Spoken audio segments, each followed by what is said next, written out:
오늘부터 야고보서를 강론하려고 합니다. 야고보서를 통하여서 하나님께서 우리 교회에 주시는 그 은혜의 말씀들이 잘 경험되어지는 역사가 있기를 기도합니다.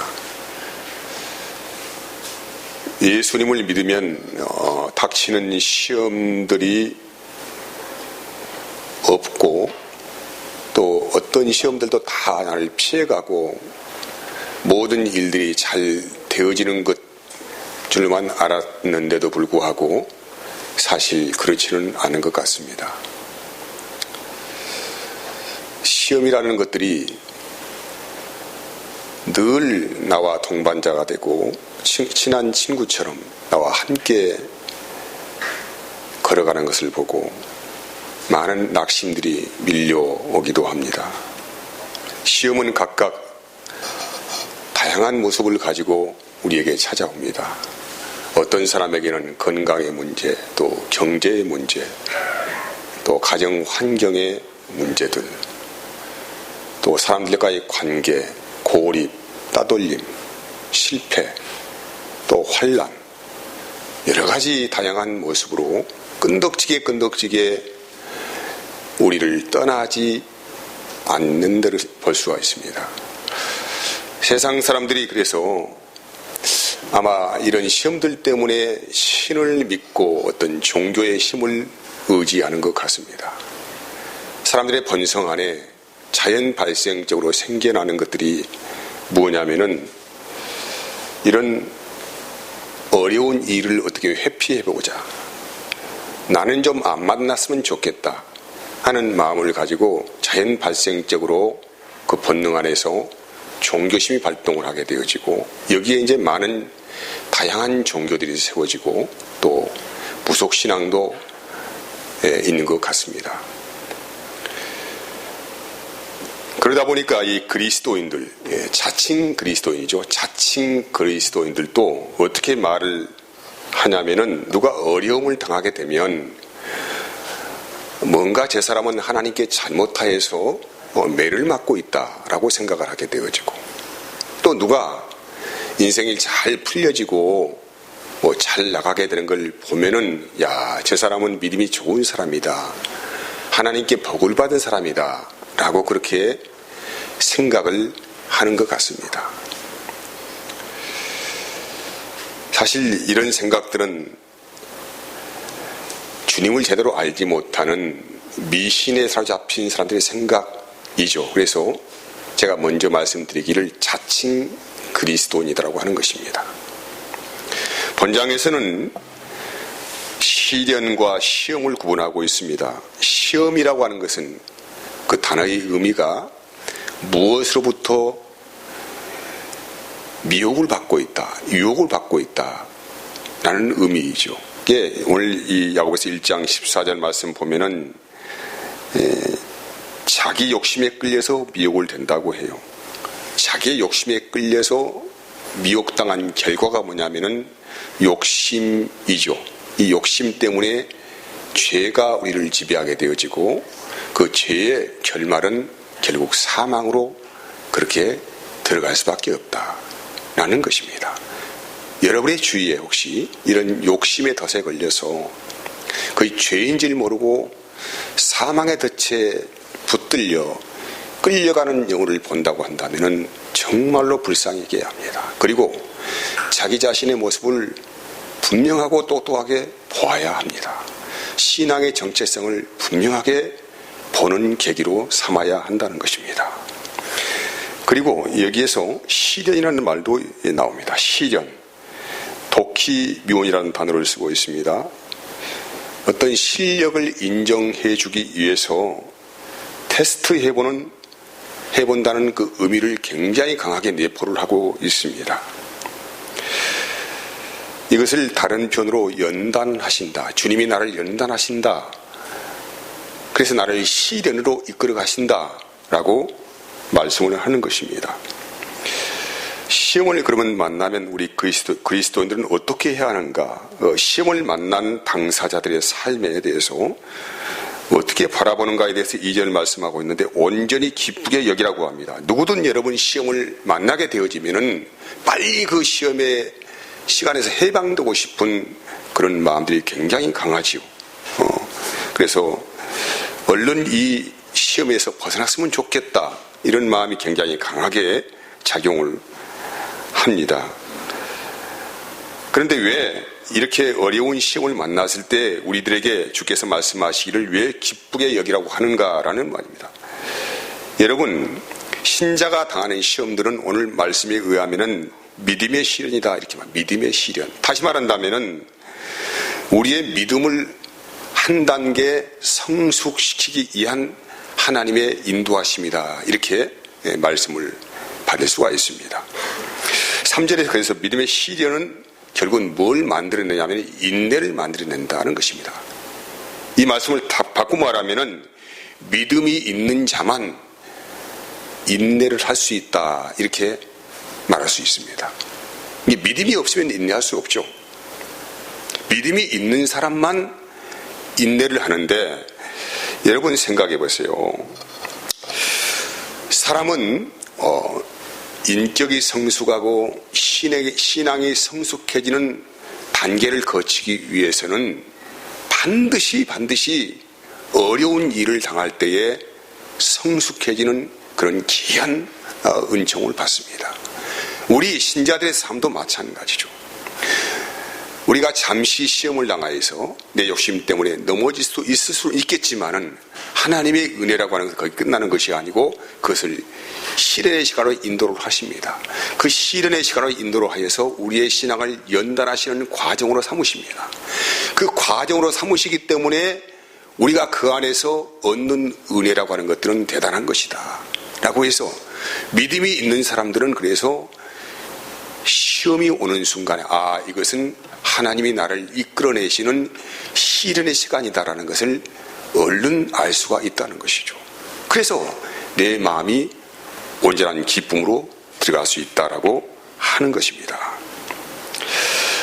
야곱이라는 사람의 일생을 살펴보면 이렇다는 거예요. 그는 평생에 참으로 많은 시험들을 만났습니다. 야곱은 생각하기를 하나님의 축복을 거머쥘 수 있는 장자권만 내가 얻게 되어진다고 한다면 나는 성공하는 인생을 살 수가 있다 라고 생각을 했던 것 같습니다. 그래서 틈만 나면은 자기 형의 장자권을 자기가 소유하기 위해서 전전긍긍했던 사람이고, 결국은 기회가 왔는데 이제 자기 아버지의 기력이 쇠하여지고 눈이 거의 보이지 않을 때에 자기 어머니와 작당 모의해가지고 자기 형의 장자권을 속임수를 져가지고 그렇게 넘겨받았습니다.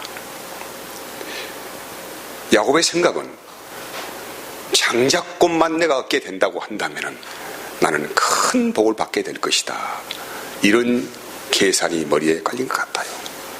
오늘날도 말한다면 내가 예수만 믿게 되어지면은 세상 사람 부러울 것 없이 잘 살 수 있게 되지 않겠느냐, 나는 생각이죠. 어떤 사람은 그렇게 말을 해요. 내가 장로만 되면은 하나님께서 복을 주지 아니할까, 그래서 그 직분과 자기의 삶과 연결을 시켜서 그렇게 해석을 하시는 분들도 있는 것 같습니다.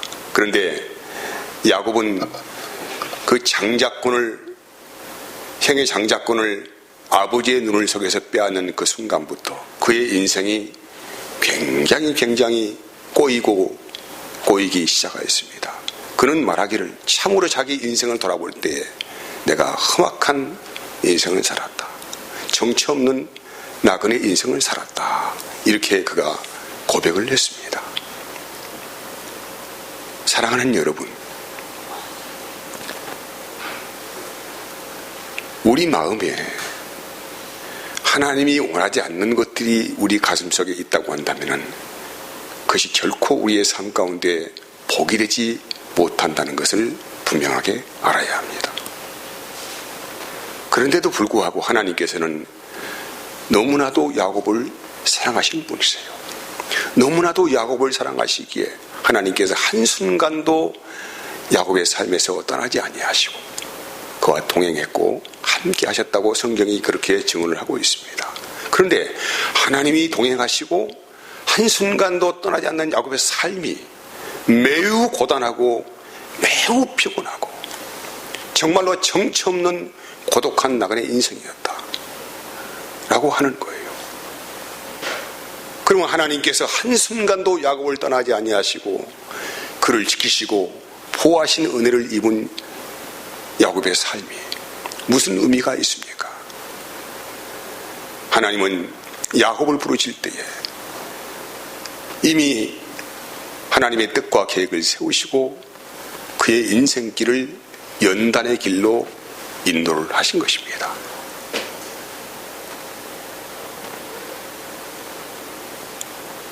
하나님께서 야곱이라는 사람을 통하여서 하나님의 언약을 세우시고 결국은 이스라엘을 구원하시는 귀한 복의 통로로 삼으셨다는 것에 대해서 성경은 우리에게 계속적으로 말씀을 하고 있는 거예요.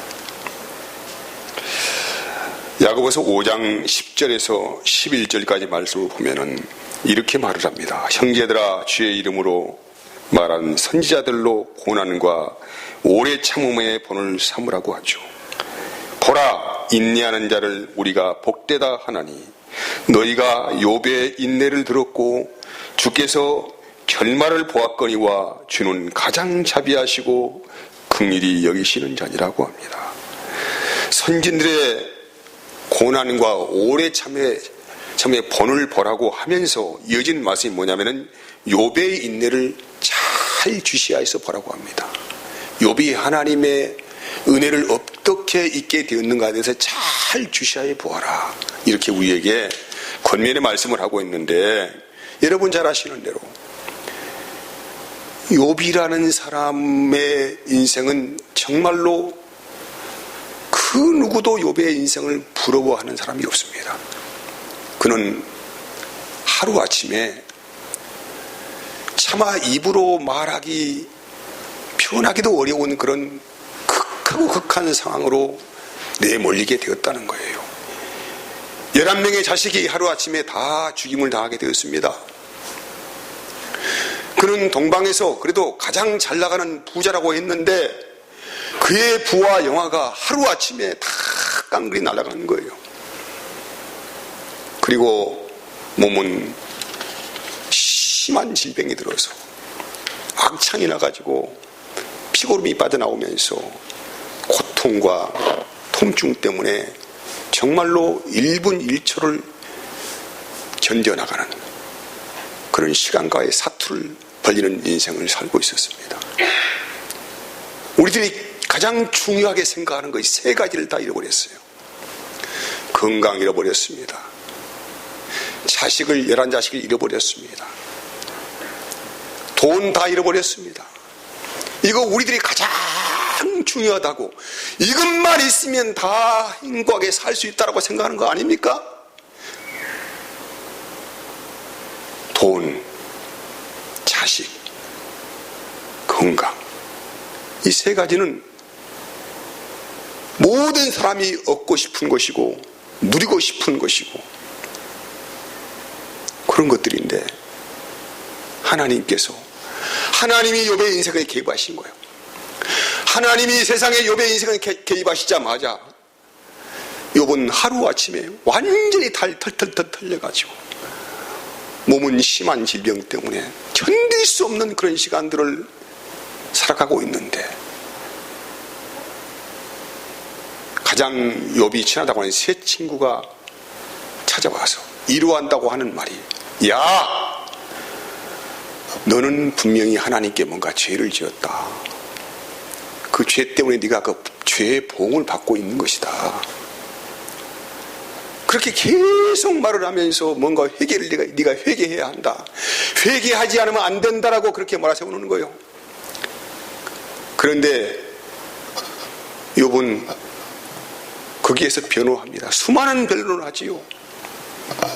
아니야, 나는 그렇게 생각하지 않는다. 나는 그런 하나님께 벌을 받고 있다고 생각하지 않는다. 라고 하면서도 까닭없는 이 저주가 밀려오는 것에 대해서 욥은 그 실마리를 풀지 못하고 답답해하면서 왜 나에게 이런 일이 하루아침에 닥쳤는지 나는 알 수가 없다. 알 수가 없다. 어떻게 알겠습니까, 욥이? 이것은 욥이 모르는 영적 세계 안에서 마귀와 하나님과의 어떤 대화 안에서 그 실마리를 찾을 수가 있고, 하나님께서는 마귀의 공격을 허락을 하셨습니다. 그런데 왜 하나님께서 마귀의 공격을 허락하셨습니까? 하나님이 욥의 시간들을 개입하여 주시어서 욥을 연단의 길로, 즉 시련의 길로 인도를 하신 것입니다. 뭐려고요?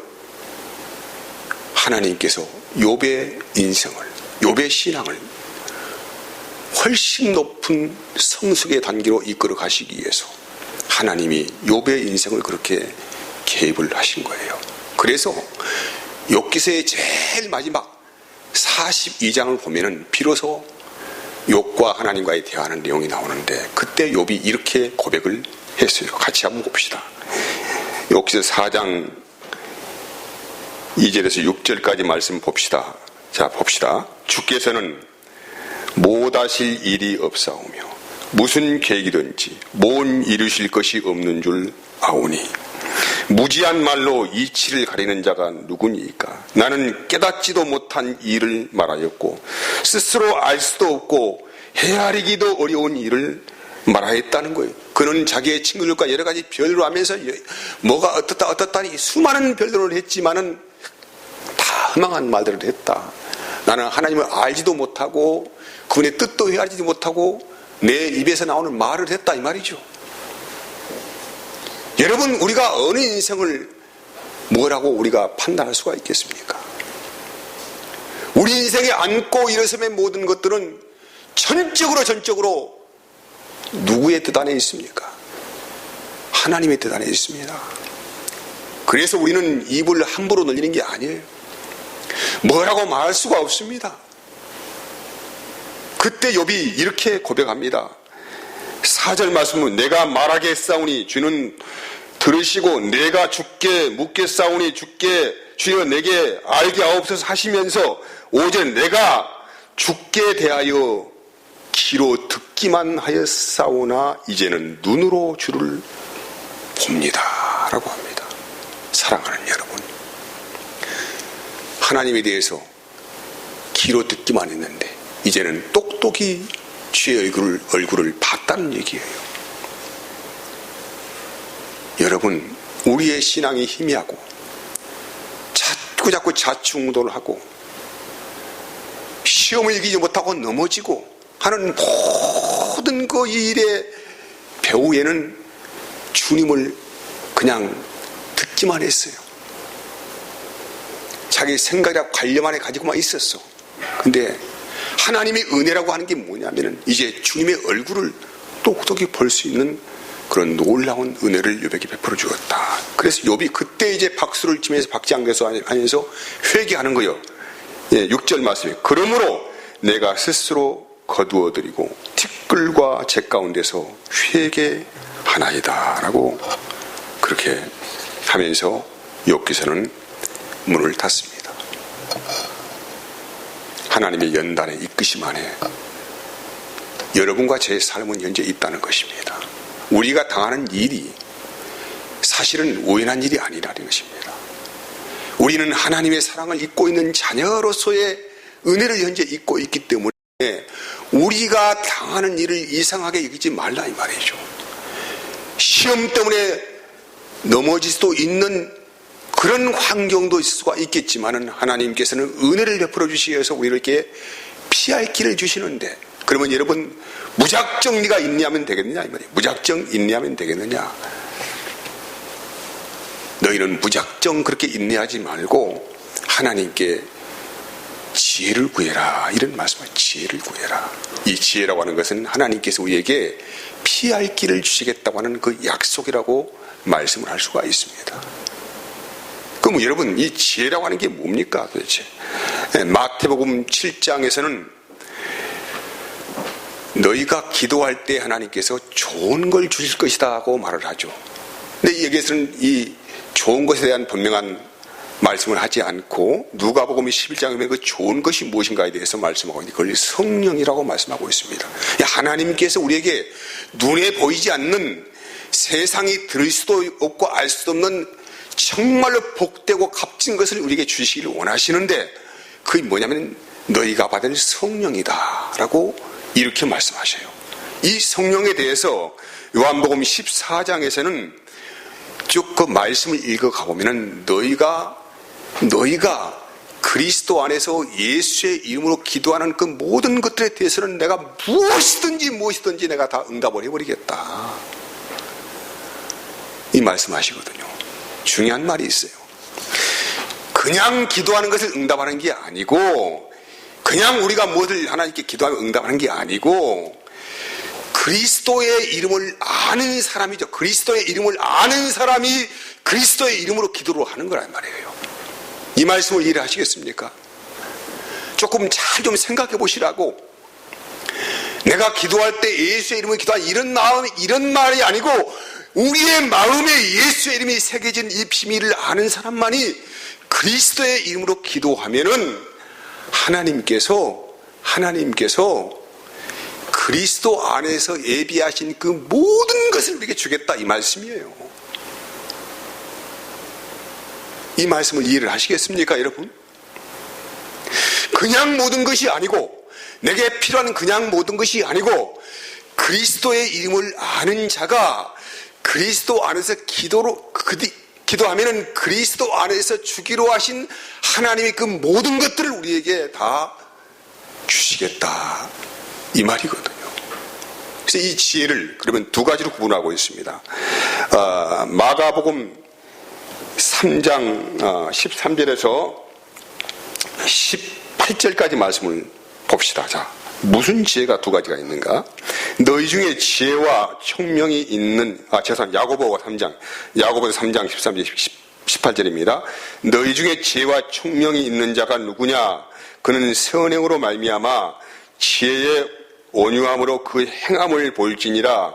그러나 너희 마음속에 독한 시기와 다툼이 있으면 사람이 자랑하지 말라. 진리를 거슬러 거짓하지 말라. 이러한 지혜는 어디에서 온다는 거예요? 이로부터 내려온 것이 아니라는 거예요. 이 진리를 거스르는 독한 시기와 다툼과 이런 것들은 이 거짓인데, 이것은 뭐냐면은 세상적이고 정욕적이고 마귀적인 것이다. 이것은 하나님이 주기로 한 것이 아니다, 이런 말씀 아닙니까? 사랑하는 여러분, 하나님이 주신 것을 받아야 되겠습니까?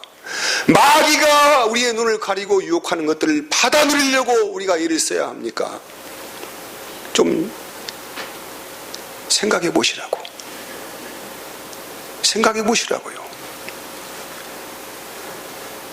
우리가 사람의 머리를 가지고 있다고 한다면 생각을 해보시라고. 여러분, 세상으로부터 오는 것은 달콤한 것들입니다. 성경은 말합니다. 이 세상으로부터 오는 것은 아주 달콤한 것들이다. 보암직도 하다, 먹음직도 하다, 탐스럽다. 근데 사람들이 이것만 가지고 있으면은 행복한 삶을 살 수 있지 않겠느냐 라고 생각하면서 지금도 수많은 사람들이 껄떡거리면서 마귀가 던져주는 밑박을 자기의 삶 가운데 누리려고 그것을 부러워하고 따라가려고 하고, 그렇게 안 되면은 불행하다고 생각을 하고, 이런 삶을 현재 그리스도인이라고, 자칭 그리스도인이라고 하는 사람들이 추구하고 살아가고 있습니다. 근데 하나님이 주신 지혜는 그런 것이 아니에요. 이거 보면은 이렇게 말을 하고 있습니다. 17절입니다. 이로부터 난 지혜는 어떻게 한다는 것입니까? 성결합니다. 그리고 그 다음에는 어떻게 해요? 화평하고 관용하고 양순하고 긍휼과 선한 열매가 가득하고 편백과 거짓이 없나니 화평케 하는 자들은 화평으로 심어 의의 열매를 거둔다고 아주 분명하게 하나님으로부터 온 지혜 구분하고 있습니다. 마귀로부터 온 지혜, 하나님으로부터 온 지혜, 아주 분명하게 구분을 해주고 있어요. 위로부터 난 지혜를 받으면 사람이 성결해집니다. 화평을 추구하는 삶을 살아갑니다. 마음이 너그럽습니다. 선한 것을 추구합니다. 긍휼과 또한 선한 열매가 가득하게 됩니다. 이런 지혜를 뭐라고 하는지 아세요? 딱 한마디로 말을 하고 있어. 주님의 마음을 갖는 것이다 라고 합니다. 성령을 구한다고 하는 것은 주님의 마음을 갖는 것입니다. 우리가 하나님이 우리에게 예비하신 정말 귀하고 복된 것, 내가 내게 성령을 주겠다고 말씀하고 있는데, 성령을 구한다는 말의 의미하에는 주님의 마음을 구하는 삶을 살라라는 그런 말씀을 우리에게 하는 것입니다. 여러분, 그래서 주님의 마음이 심령 안에 주어지면은 어떤 역사가 일어나냐면은 우리 안에 탐욕이라고 하는 우리를 넘어지게 하는 악한 마귀의 사슬을 받아가 늘 끌려가는 우리를 넘어지게 하는 이런 탐욕이 사라지게 되는 거예요. 욕망이 사라지니까 뭡니까? 죄가 사라지게 되는 거 아닙니까? 죄가 사라지게 되니까 사망에서 생명으로 옮기는 역사가 있게 된다 이 말이죠. 그래서 우리에게 성령을 구하라는 것이죠. 이 시험들을 이기는 유일한 하나님의 은혜가 뭐냐면은 너희 안에 성령을 부어주겠다. 다시 말한다면은 너희 안에 주님의 마음을 부어주겠다 이 말 아닙니까? 주님의 마음이 우리 안에 부어줘야만이 우리가 이 시험을 이기는 능력들을 받을 수가 있다라고 할 수 있는 것입니다. 그래서 위로부터 온 지혜는 그래서 한없이 우리를 성결하게 하고 화평을 추구하게 하고 관용하게 하고 긍휼과 선한 열매가 가득하게 하고 편벽과 거짓이 없게 한다는 것입니다. 사랑하는 여러분, 주님의 마음을 구하는 자에게는 하나님께서 그래서 꾸짖지 아니하시고 아주 넘치고 호하게 주신다 이 말이죠. 그리스도 안에 있는 모든 바들을 다 우리에게 쏟아 부어주세요. 그런 은혜가 우리의 심령 안에 절절히 전해져 오면은 그때부터 이것들이야말로 이것은 세상을 이기는 믿음과 힘이 되는 것입니다. 그 어떤 것들이 공격해와도 우리를 넘어뜨릴 수가 없다는 것이죠. 그래서 하나님께서 이런 연단의 길로 우리를 인도하시기 위해서 잠시 우리에게 시련을 허락을 하시는 것이다. 은혜 받읍시다. 은혜 받읍시다.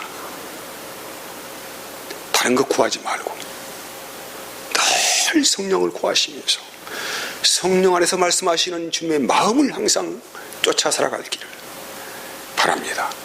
그러면 여러분들이 정말로 앞으로 다가올 수많은 시험들에 대해서 건강의 문제, 삶의 문제, 경제의 문제,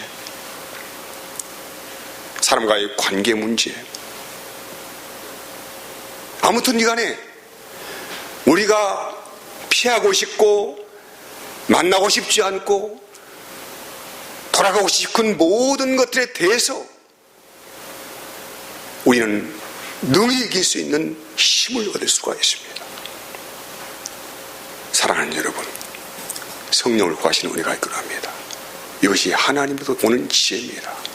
하늘의 지혜를 구하시어서 여러분의 심령 안에 풍성한 그런 열매가 가득가득 넘치는 삶으로 복된 인생을 사시는 역사가 있기를 진심으로 기도하겠습니다. 제가 기도합니다. 하나님 감사합니다. 은혜의